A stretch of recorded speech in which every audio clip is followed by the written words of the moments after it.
ஊரில் ஒரு பெண்கள் மேல்நிலை பள்ளி இருந்துச்சு. அந்த பள்ளியில் தேவி, சுபா, சித்ரா 3 பேர் படிச்சுட்டு இருந்தாங்க. தேவி ஃபர்ஸ்ட் ரேங்க் எடுக்கிற பொண்ணு, ஏழை குடும்பம்.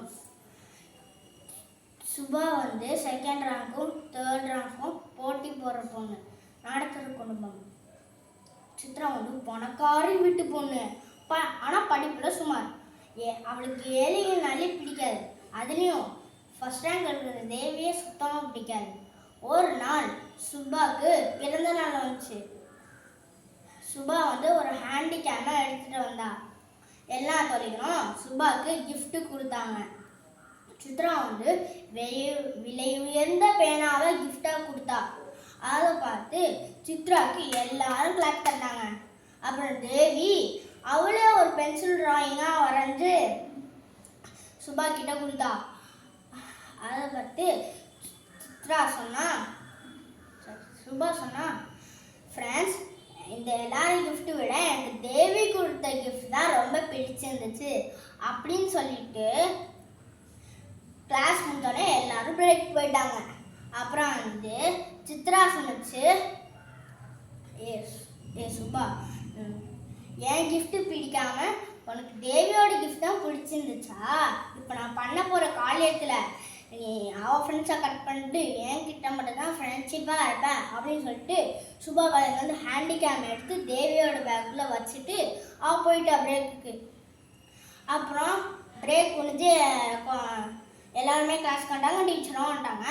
அப்புறம் சுபா பேனா எடுக்கிறதுக்கு பேகை திறந்த சுபா ஹேண்டிகேமை காணோம்.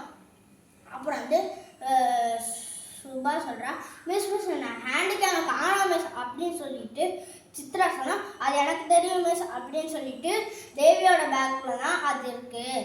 அப்படியே தேவி சொல்கிறா, மிஸ் அந்த ஹேண்டிகேம் எப்படி இருந்துச்சுன்னு எனக்கு தெரியாது மிஸ் அப்படின்னு சொல்லிட்டு சித்ரா சொன்னா, மிஸ் அவள் போய் சொல்கிறா, ஏற்கனவே புக்ஸு, பேனா, பாக்ஸு எல்லாத்தையும் திருடி வச்சுப்பா அப்படின்னு சொல்லிட்டு டீச்சர் சொல்கிறாங்க, தேவி பிரின்சிபல் மேம் ரூமுக்கு போ அப்படின்னு சொல்லிட்டு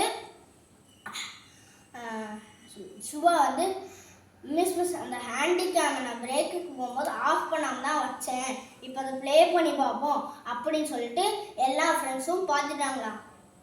அப்புறம் சித்ரா தான் அந்த வேலையை பண்ணியிருக்கா அப்படி டீச்சர் சொல்கிறாங்க, சித்ரா நீ ஹெச்எம் ரூமுக்கு போ அப்படின்னு சொல்லிட்டு டீச்சர் உடனே தேவி சொல்கிறா, மிஸ் அவள் தெரியாமல் பண்ணிட்டா, இனிமேல் அவள் பண்ண மாட்டான்.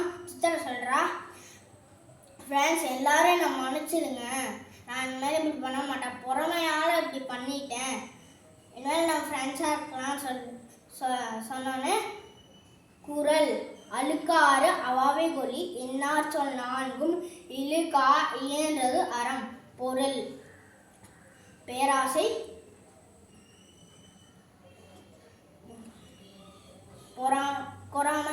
பொறாமை, கோபம், கடிதல் ஆகிய இந்த 4 குற்றங்களுக்கும் இடம் கொடுக்காமல் அவற்றை வெறுத்து ஒழுக்குவதே அறமாகும். நன்றி, வணக்கம்.